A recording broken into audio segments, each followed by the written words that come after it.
బులెటిన్లో breaking news చూస్తున్నాం. నిజామాబాద్ రైతులు మరో సంచలన నిర్ణయం తీసుకున్నారు. మోదీ రాహుల్ పోటీ చేసే నియోజకవర్గాల్లో నామినేషన్ వేసే యోచనలో పసుపు ఎర్రజొన్న రైతులు ఉన్నారు. రైతుల సమస్య తీవ్రతను దేశవ్యాప్తంగా తెలియజేసేందుకు ప్రయత్నం చేస్తున్నారు. అధినేతలపై పోటీ చేస్తే రైతుల సమస్య జాతీయ స్థాయిలో చర్చ జరిగే అవకాశం ఉన్నట్లు పసుపు బోర్డు ఏర్పాటు, అలాగే పంటలకు గిట్టుబాటు ధర కోసం నిజామాబాద్లో 178 మంది రైతులు పోటీ చేస్తున్నారు.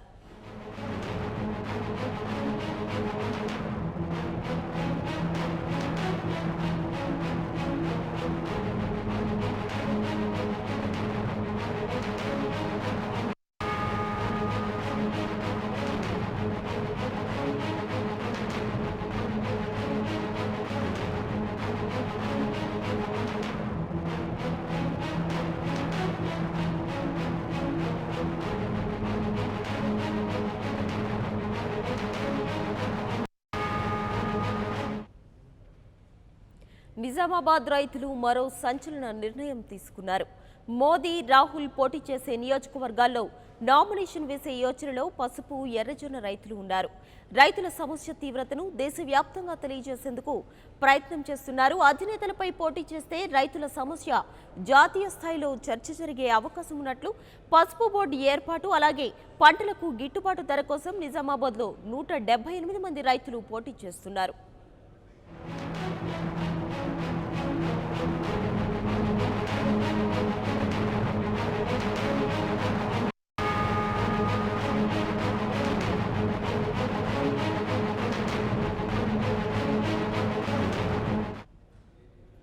ఇక దీనికి సంబంధించిన మరింత సమాచారం మా ప్రతినిధి రాజేష్ ఫోన్ లైన్లో అందిస్తారు.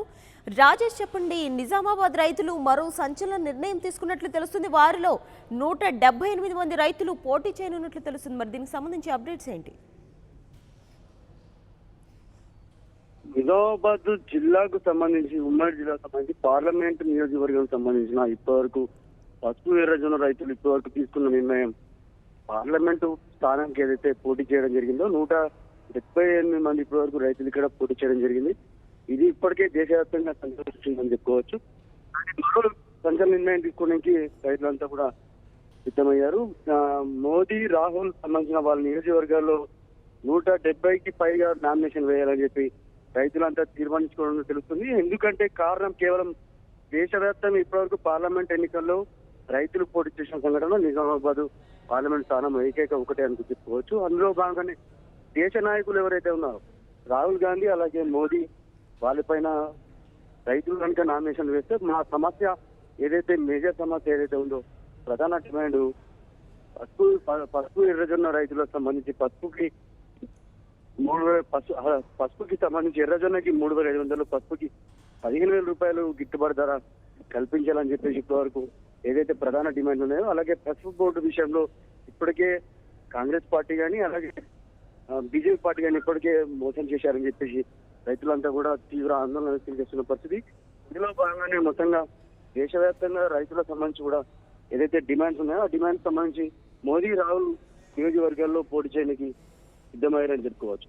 అంటే మోదీ పోటీ చేసే వారణాసి యూపీతో పాటు అలాగే రాహుల్ గాంధీ పోటీ చేసే వయనాడు కేరళ ప్రాంతంలో ఏదైతే అక్కడ సంబంధించిన హిందూ రైతులు nomination వేయనున్నారు.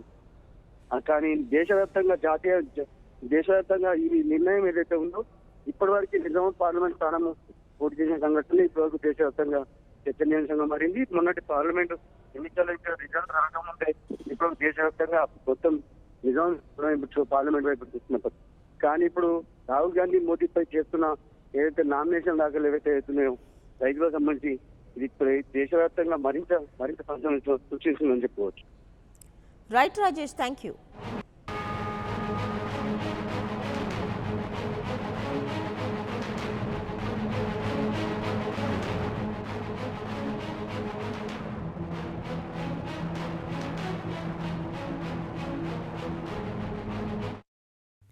For more updates, please subscribe 99 TV Telugu.